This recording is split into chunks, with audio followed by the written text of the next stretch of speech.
This is Chris Kell with LakelandLocal.com with stage 1 of our peak fitness abdominal progression. Now, once we understand that we have to contract our abs during abdominal exercises to really get the bang for our buck with training, the next step is to incorporate this into exercises which really intensify and challenge the brace. All right, the first step in this progression would be just static exercises.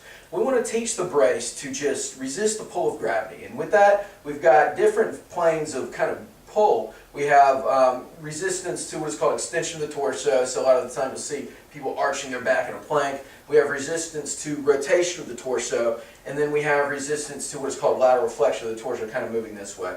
To really get the look that we're going for in both the authentic core strength we're trying to train for, we want to do this in both floor and standing positions to get that carryover. So with that said, our progression starts on the floor, okay? And this just involves 3 simple exercises, all right? So we're going to start out in just a basic plank. So I'm just going to hold here.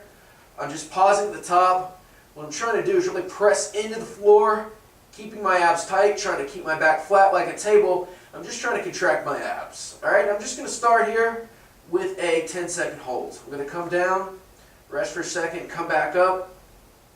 All right, in the beginning, I'm just going to do 3 10-second holds. What I'm looking to do is work up to just a 30-second hold in each position. So, you know, once I get that down, once I build a little bit of endurance, I just want to hold in this position, keeping my feet together, keeping my abs tight for a period of 30 seconds. All right, from here, I'm going to go immediately onto my side. All right, the start of progression of the side plank would be a bent leg side plank.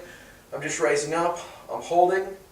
Again, you can hold up to 30 seconds if you're up to it. Pausing, you can kind of grab your elbow here and press down into the ground to help to stabilize the shoulder if you're kind of feeling it in the shoulder. And then I would turn over onto the other side. So that would be plank first, side plank one side plank the other side. And with that, we're kind of resisting all, you know, extension in the plank, rotation, lateral flexion, the side plank. So you've got it all there. With that said, our standing progression, we incorporate the same thing. For this, you're going to need a band strapped to a wall here, and what I'm going to do is just come out, walk out about halfway. I'm going to get the band to about my stomach here, and I'm just going to press out halfway. All right, I'm trying to engage my abdominal brace, tightening my abs, and just resisting the urge to go this way. Okay, and I'm doing the same thing. I'm looking to hold for 30 seconds here. Okay, that would be anti-rotation. 30 seconds here, resist the urge to do this, so just hold straight above your head. Alright, and then just 30 seconds here. What I'm going to do with this is I'm just going to pull in, tighten my abs, and just try to stay straight and not flex forward. Alright, now from here, the progression would be movement. Okay, so we know that we've got, you know, we can hold in these static positions. So now we want to incorporate a little bit of movement. So I'm going to come back to the floor here. I'm going to start to just give a little bit of movement to my plank here. I'm just going to do a basic hand walk. So I'm just walking forward and back.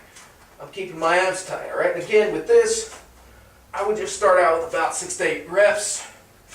The goal, just keep the torso down, keep the abs tight, looking just to feel it in the leg or in the torso here. From here, we can go into a straight leg side plank, and I'm just going to make some kind of a torso motion. So I can do something with my arm, I can do something with my leg. The main thing is 6 to 8 reps, and then you hit the other side. From here, we're going to immediately rise to our feet. I'm going to come into this position, keeping my abs tight. I'm going to press, try to just keep this at my torso, or right in line with my belly button here. All right, with this, I can do something like a pullover. I can do a walkout maybe. All right, to end with here, I'm just going to do a row. So I'm here, I'm pulling back, trying to keep my abs tight, resist pulling forward. And that would be the progression. So again, I would go immediately from the plank circuit to the standing circuit. Not only is that a great way to train core stability, but because we're fatiguing your abs on the floor, it's going to make it a harder challenge. You're really going to get that definition all over that you're looking for and ensure that you have a strong and stable core.